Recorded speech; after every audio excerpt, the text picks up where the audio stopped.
Hello viewer, welcome back to my channel that is concept clear centre. This is me Zahran Khan. इस video में the x की summary पढ़ेंगे।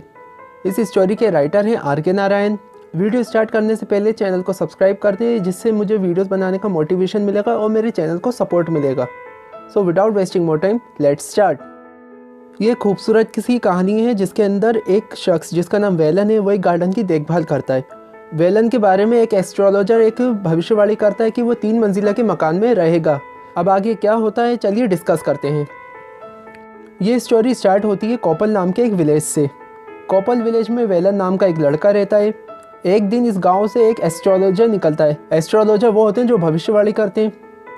जब वह astrologer Velan को देखता है तो एक भविष्यवाणी करता है कि वेलन एक दिन एक 3 मंजिल के मकान में रहेगा। ये भविष्यवाणी सुनकर वेलन का मजाक उड़ाने लगते हैं वे सब लोग जो आसपास खड़े थे, क्योंकि वेलन एक गरीब परिवार से बिलोंग करता है और वेलन के फादर ने अपनी सारी ज़मीन गिरवी रखी हुई है। जब वेलन 18 वर्ष का था, एक दिन अपने फादर के लिए लंच ले जाने में लेट हो जाता है तो उसके फादर उसे थप्पड़ मार देते हैं। जब उसके फादर उसे थप्पड़ मारा था तो आसपास बहुत से लोग खड़े थे। ये बेइज्जती वेलन को बर्दाश्त नहीं होती और वह घर छोड़कर भाग जाता है। घर छोड़कर वह मालगुंडी शहर चला जाता है। यहाँ पर वेलन के पास कोई काम नहीं था, इसलिए कुछ दिन तक उसने भीख मांगी, इधर उधर भटकता रहा नौकरी पाने के लिए। फाइनली एक दिन एक ओल्ड मैन ने वेलन को काम दे दिया। वेलन का काम था एक ज़मीन को साफ़ करना। वेलन ने इस ज़मीन को इतना अच्छा साफ़ कर लिया जैसे कि कोई फुटबॉल का मैदान हो, और इस मैदान पर ओल्ड मैन ने घर बनाना स्टार्ट किया और साथ में इस घर के चारों तरफ बागीचा लगाया। धीरे धीरे बगीचे में फूल लगने स्टार्ट हो गए। वेलन बहुत ज़्यादा केयर करता था इस बगीचे की और घर की, और घर भी लगभग बनकर तैयार हो गया। ये घर 3 मंजिल का था। वेलन ने इतना सुंदर घर कभी नहीं देखा। यहाँ ये देख एस्ट्रोलॉजर की भविष्यवाणी सच होने लग गई, क्योंकि वेलन 3 मंजिल के मकान में रहने लगा। वेलन ने कहा इस तरह के घर तो स्वर्ग में होते हैं। अब धीरे धीरे समय बीतता गया। जो ओल्ड मैन था जिसने ये घर बनाया था वह भी बीमार रहने लग गया और घर का मेन इंचार्ज वेलन बन जाता है। इस घर के जो ऑनर हैं वे अब इस घर में रहने लग जाते हैं और इस घर के साइड में एक छोटी सी झोपड़ी होती है। यहाँ पर वेलन रहा करता था। वेलन एक नीम के पेड़ के पास जाता है। इस नीम के पेड़ को वेलन ने खुद अपने हाथों से लगाया था। नीम के पेड़ को इंग्लिश में मार्गोसा कहते हैं। वेलन इस नीम के पेड़ से बातें करता है और कहता है कि अब तुम जल्दी से बड़े हो जाओ और अगर तुम जल्दी से ग्रो नहीं हुए तो मैं तुम्हें उखाड़ फेंकूंगा। ये जो पेड़ है ये वेलन को बहुत अच्छा लगता है और इस पेड़ को वेलन ने अपने बेटे की तरह ट्रीट करता है, यानी अपने सन की तरह ट्रीट करता है।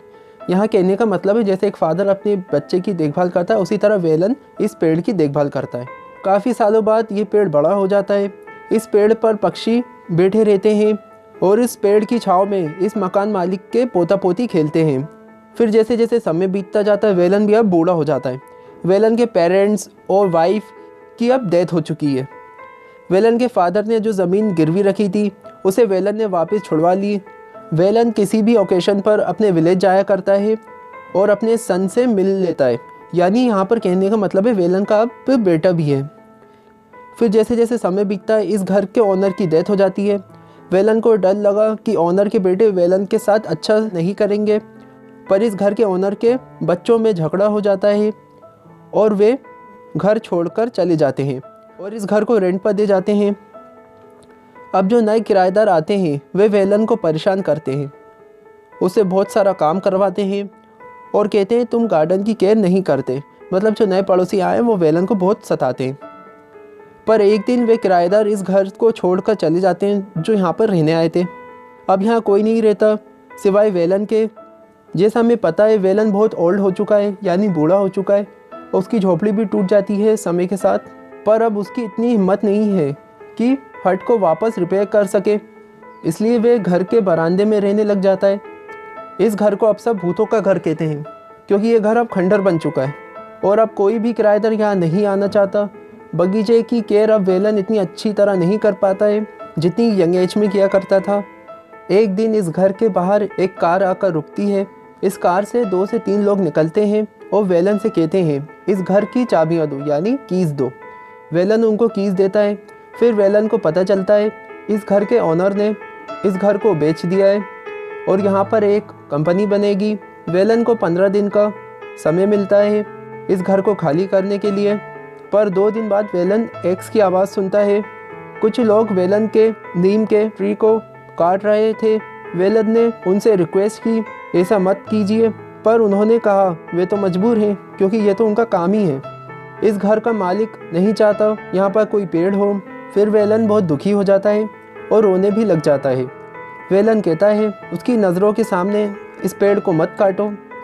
अब वेलन इस घर को छोड़कर जाने लग जाता है और पेड़ काटने वालों से कहता है जब तक मैं बहुत दूर ना चला जाऊं, इस पेड़ को मत काटना, जिससे उसे पेड़ काटने की आवाज़ नहीं सुनाई दे। अब वेलन घर छोड़कर चला जाता है। तो समरी यहीं पर फिनिश होती है। अब इस स्टोरी से नारायण क्या मैसेज देना चाहते हैं वो हम देखते हैं। ये एक आदमी की आम सी कहानी है जो अपनी ज़िंदगी के मकसद को ढूंढ रहा है।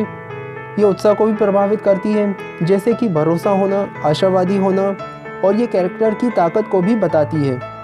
वेलन जो इस कहानी का मुख्य किरदार है, वह अपनी ज़िंदगी का असली मकसद ढूंढ रहा है जब उसके पिता ने उसे घर से निकाल दिया। इसी तरह हम सबको भी हमारी लाइफ में असली मकसद ढूंढना चाहिए। वीडियो पसंद आई तो लाइक करिएगा, कमेंट करिएगा। Thanks for watching.